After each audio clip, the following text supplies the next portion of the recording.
welcome to CBA News. Your host tonight, Tony Turquoise. What? We're live? Oh, I'm Tony Turquoise. Tonight's top story. Pleistocene Park is falling apart. Let's head over to our reporter who is on scene to tell us more about it. Jeff, what's going on out there?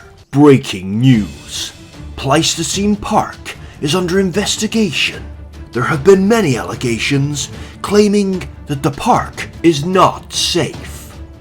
Pleistocene Park is perfectly safe. That I can assure you. Safe? It isn't safe. It's dangerous. It needs to be shut down. It is a great place for a holiday. A great place for the kids. And just a great place to relax. There have been many serious allegations of extremely dangerous incidents in the park. Multiple injuries as well as some fatalities. What do you have to say to that? Nonsense. Absolute nonsense. Where are the brakes on this thing?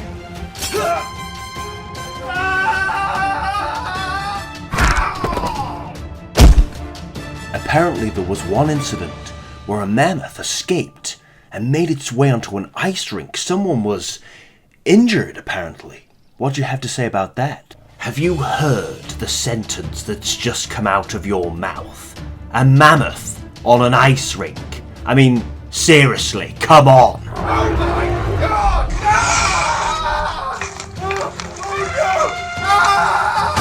And then we have more extreme cases. One of the park keepers was mauled to death in a freak accident by a saber-toothed cat. I'm sorry, but that's complete rubbish. We actually have footage if you care to see. What? On the keeper's body cam. Show the clip, Jamie. No! This footage is not real. And do you know what? Quite frankly, I've had enough of this interview. But sir, we have more questions. Is it true that a mammoth has escaped and is roaming the streets? No, it is not! Interview terminated! Get this microphone off me!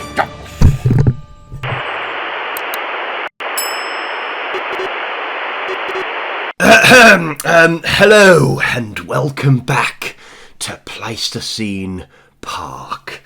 I'm not sure if you've heard the rumours about the park on the news, but I'm sure you're all smart enough to realise that that's all coswallop.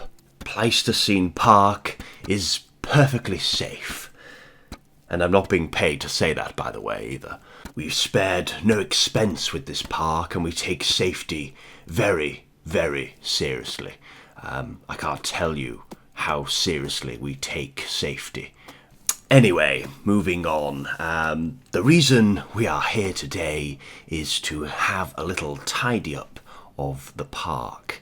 Not that it's a mess or anything. In fact, tidy up is the wrong word, really. Really, it's just to fill in the gaps and the edges of the park. It's not a mess.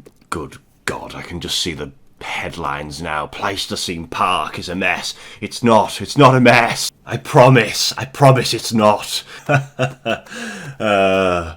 Oh God. But yes, as I say, we're here today to sort this park out.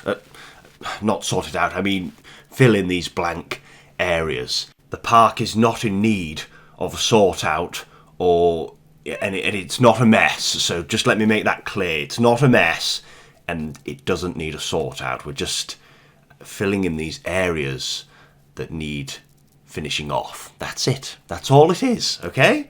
Nothing to worry about. Everything is under control, I assure you. So, as you can see, we've just filled in this blank area. These blank areas stick out like a sore thumb, and we don't want that. We want to try and make this park look as natural as possible. So we've put in all this vegetation, all of these rocks, some lovely Douglas fir trees and some redwood trees as well. Nice variety there.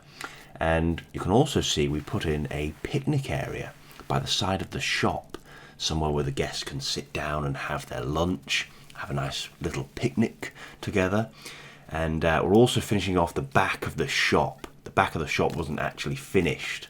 The builders left it half done. So we finished off that, and next to the shop you can see here we're just putting in a bathroom. You can't have enough bathrooms in your park because the last thing you want is the guests saying, where's the nearest bathroom? And it's half a mile back and they've got to walk all the way back to go to the bathroom. It's just a pain, so you don't want that. And we're putting in a few bins there, you know, to keep the place tidy. See, it doesn't need tidying up, it's got plenty of bins. And yeah, just put some rocks around the river here to make it look as natural as we can. We're going to be working on many different areas in the park today as well. We're not just going to be focusing on one area like we normally do. We're just going to be trying to move around the park and fill in all the blank spaces and try and get it as close to finish as we possibly can. But let us first talk about the elephant in the room. Whilst in the middle of editing this video, I have just been informed on some very exciting news. I am of course talking about the Spinosaurus. My God, they kept that quiet, didn't they, the sneaky so-and-sos? Yes, it seems that Christmas has come early. What a great way to finish off the year. You promise us Carcharodontosaurus, what was the other one? The Muttaburrasaurus. No one cares about them. No, we do. But to bring in such a dinosaur like this one, the Spinosaurus, wow. I mean, this is on everyone's bucket list. And what a beautiful design. Very paleo-accurate. The long tail, like a tadpole tail. Reminds me very much of a crocodile, the way they've designed the skin. It's a beautiful, beautiful specimen. And I can't wait to build a habitat. In fact, you know what? I think we're going to have to make a little bit of, an African themed zoo theme park or something, because we've got 3 different animals, all from Africa. We have the Ouranosaurus, we have the Carcharodontosaurus, and the Spinosaurus. The 3 main ones when you think of African dinosaurs. So it'll be great to start making some swamps and floodplains with these animals. I can't wait. And it's only, when is it, next week? My God, not long to wait now, so very exciting stuff. I love how they've just thrown it in there as well. They've done well to keep that a secret, to be honest. But yeah, I love how they've just thrown it at the end. By the way, next week you're getting a Spinosaurus. Wow, I mean, what a great surprise. But this isn't just going to change the game with the Spinosaurus. It looks now that the team will be working on bringing more semi-aquatic creatures into the game. So goodness knows what animals we're going to get in the future. I'm hoping we get some prehistoric crocodiles like the Sarcosuchus, maybe some early land whales, or possibly some amphibians, some giant amphibians. Who knows? I mean, in the future, maybe they'll go to fully aquatic animals, like sea reptiles and Basilosaurus, things like that. I think that's way further down the line, but they've got to start somewhere. And what better place to start when the Spinosaurus, and also getting our animals to swim as well. I can't wait. This is going to be so good. But anyway, before we start getting our teeth into that, let's try and get as much as we can get done of Pleistocene Park today. Just fill in this forest here, sprinkle a bit of snow over the top with this lovely beach. Lovely. But we're also getting another animal as well. So we've got those 4 dinosaurs that we're getting in Update 9. But further down the pipeline, in Update 10, we're getting another animal. I suspect we'll get more but they'll probably release those a bit later on. But there is one that is confirmed, and I think this animal would be very well suited to Pleistocene Park.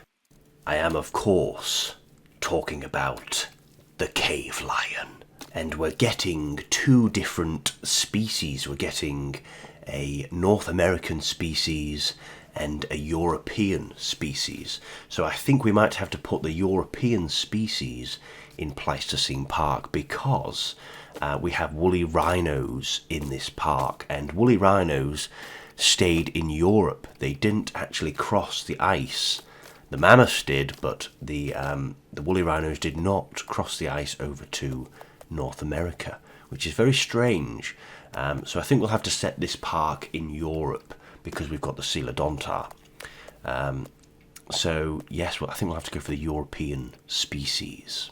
So I'm looking very forward to making a habitat in Pleistocene Park for the cave lions, because at the moment we've only got 3 animals in this park, so it's not really an ecosystem yet, and this isn't supposed to be a zoo. It's supposed to be a wildlife reserve. So we really do need some different species of animals to put in here. At the moment we have the giant woolly mammoth, the huge megafauna of the Ice Age, the most iconic animal of the Ice Age, and the woolly rhino as well. So we have 2 very large herbivores. The woolly rhino will browse on the grass at the bottom, and low shrubs and stuff like that, so they fill that ecosystem niche. And then we have the woolly mammoths, which have their long trunks, so they can reach food that is higher up in the trees and the canopy as well, and they're a lot taller, so they can feed off the tall trees but also off the grass as well, so they have a more varied diet than the woolly rhinos. And then of course we have the predators, the saber-toothed cats, the Smilodon. We have a pride of 9 individuals in this reserve, but they don't have any competition from other predators, for now anyway. But when we finally get the cave lions, it'll be interesting to see how they interact with the other predators, because by the time they come out, the behaviours animations that the team have been working on should be finally coming out. They were supposed to be coming out with the Velociraptor, but I think the team was having some difficulties because the Velociraptor, I thought for a minute it wasn't going to come out. It came out a little bit late. There was a bit of panic going on because people thought, oh dear, is it not going to come out at all? So we've got the Velociraptor that's come out, but we're still waiting on those behaviours. So by the time the cave lion comes out, it will be very interesting to see how the animals are interacting with one another. There should be hunting at that stage as well, so it'll be cool to see some hunting going on in Pleistocene Park. But if we're going to have a second predator, I do think we need some more prey, because there's not a lot of prey to choose from. Woolly rhinos and woolly mammoths are very, very large herbivores, very difficult to take on. I think we need some other animals to introduce to this park. So I'm going to go through a few of the mammals that I'd like to see brought to this game, because at the moment as well, in Prehistoric Kingdom, we're dominated by dinosaurs. We have so many dinosaurs in this game, and I'm not complaining. If you want to bring another dinosaur in, please do so, because I love dinosaurs, but I think we need some more mammals. We've only got these 3. Oh no, sorry, we've got 4. We've got the Indricotheres as well, and the Juxia. But those ones, I don't think they would suit in this environment. It's just too cold for them. They would be living in jungles and deserts. Well, the Juxia would be living in the jungles, and the Indricotheres, the Paraceratherium, sorry, would be living in deserts. So, yeah, we don't want to put them in this kind of environment. It would just, yes, it wouldn't be well suited for them. So we need some more Ice Age animals, I think. So let's have a little look at what animals could be suited to being put in Pleistocene Park. Well, I think it's got to be an animal that is a herbivore because, like I say, we need more prey for the predators. I think it's also got to be an animal that would graze on the plains, maybe in the meadows, and on the grasslands, on the big mammoth steppes. So I think what better animal than the Megaloceros, the giant deer, also known as the Irish elk. Now, this giant deer is huge. It's bigger than a moose. It's very, very big. They stand up to 2 meters tall at the shoulder, and their antlers together are 3.5 meters wide. So just think about that for a minute. 3.5 meters wide. That's how huge these antlers are. And that's what makes them so famous, so iconic. When you look at them, they just look absolutely magnificent. I don't know how this animal managed to keep its head off the ground, because these antlers must have weighed, they must have weighed a lot. So they must have had very large neck muscles to keep their head off the ground.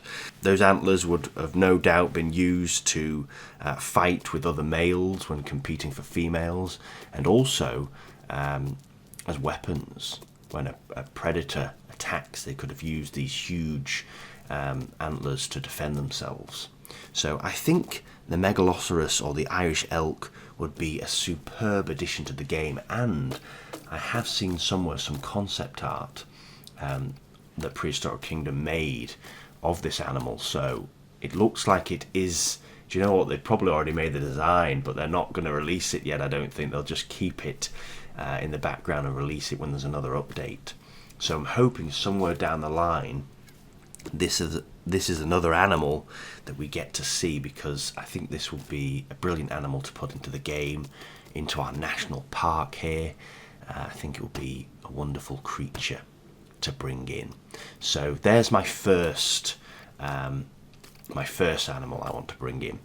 And as you can see here, we're just building the checkpoint, the second checkpoint, where the guests can get off the safari truck, and this is where they'll be able to go and see the Sabertooth Cave. They'll be able to go inside the cave. Well, not the cave that the Sabertooths are actually in, but they'll be able to go in a cave, look through the glass, reinforced glass, let me assure you. We do take safety very, very seriously here. And they can go in and they can see the Sabertooths. So we had checkpoint number 1, where you could get off on the treetop trail. This is checkpoint number 2. So we just need to try and finish off this safari, get these roads connected. And I thought here, I just want a gap in the forest, because the guests, as they walk past here and look out, they're just going to see nothing but trees. I thought I'm going to give them a little bit of a view. We've got quite enough forest for the animals to take shelter and to feed off. So I thought, you know what, we'll put in a little bit of a gap here, just so they can see out into the valley at the beautiful lake and the river, and see all the huge megafauna in the distance grazing. But speaking of megafauna, let's have a look at the second animal that I would love to see added to Prehistoric Kingdom, so we can put some more variety of herbivores in this park. Let's have a look what we've got on the list. So the second animal I'd like to see, we've got some deer, we've got mammoths, woolly rhinos. I think we need some bison, but not just any bison. I think we need a steppe bison. Now, this bison is enormous, and it roamed across Asia and Europe during the Pleistocene, and you've seen bison that roam America today. They're absolutely huge, but this animal is a lot bigger, and its horns are absolutely enormous. So it's like a bison that you'd find today, but on steroids. Let's just have a look at the measurements of how big this animal actually was. Well, comparing this animal to its cousins that are alive today, the American bison can reach up to 1.9 meters tall at the hump, so nearly 2 meters in height. 3.8 meters long, and they can weigh, some individuals can weigh up to a ton. The males. The females are a little bit less bulky as the males, but the mammoth steppe was a lot larger, 2.2 meters tall compared to 1.9 meters, so just a little bit taller, 4.5 meters long, whereas today they're 3.8 meters long, so a little bit more length as well, and around 1.1 tons, so a little bit heavier as well. So this is basically just like a modern day bison, but a lot more stockier and bulkier. The main thing that stands out with these guys is the size of their horns. Their horns are absolutely massive, a lot bigger than the ones that we see on modern bison today. And they needed them because they were facing animals like the saber-tooths, and they needed to be able to defend themselves. The tips of their horns were a meter apart. So if you're looking at one end of the horn to the other end, that's a meter. And these horns themselves were were over half a meter long. So very, very large horns. You definitely don't want to be on the receiving end of one of those. And you can just look at images of this bison. It just looks, God, you wouldn't want to come across it. It just looks absolutely massive when you compare it next to side by side with a modern day bison. But I think these would be a great addition to the park, just a bit more variety from our megafauna, rather than just having two herbivores at the moment. If we get some deer in there, the Megaloceros, and then we can have some huge bison along with them to graze together in the park. Wonderful. So that would top us up to 4 herbivores, and then we'd have 2 predators. We'd have the cave lions and the saber-tooths to hunt them. But there is another herbivore that I would love for this game to bring in, and this is a classic. This, of course, is the unicorn of the Ice Age, the Elasmotherium. Now, this animal is like a woolly rhino on steroids. It's absolutely enormous. Let's get up the size. So we've got 2 meters tall, very much similar size actually to the bison, 4.5 meters long, but it's a bit heavier than the bison. It weighs around 4 tons. And it actually says here that this is around the size of a woolly mammoth or a small modern day elephant. So this animal is roughly around the size of an average mammoth. Maybe not the larger males, but that just shows how big it is. It would be incredible to have this animal in there. I don't know if the saber-tooths or the cave lions could take it on, but I think it would be just amazing to put this animal into this park. And I think it would be on the wish list for many people because it's such a famous animal. It literally is just a woolly rhino on steroids, and its horn is more like on the top of its head rather than on the tip of its nose like a rhino. But yes, I would love to see Elasmotherium to be brought into this game. So there you have it, my 3 animals that I'd love to see. Let us know in the comments which animals from the Ice Age you would like to see in Prehistoric Kingdom. So that concludes today's video. Thank you very much for watching. I hope you enjoyed it. Please like, comment and subscribe. If you want to see more Prehistoric Kingdom, click the video on screen now. And don't forget, don't believe everything you hear on the news.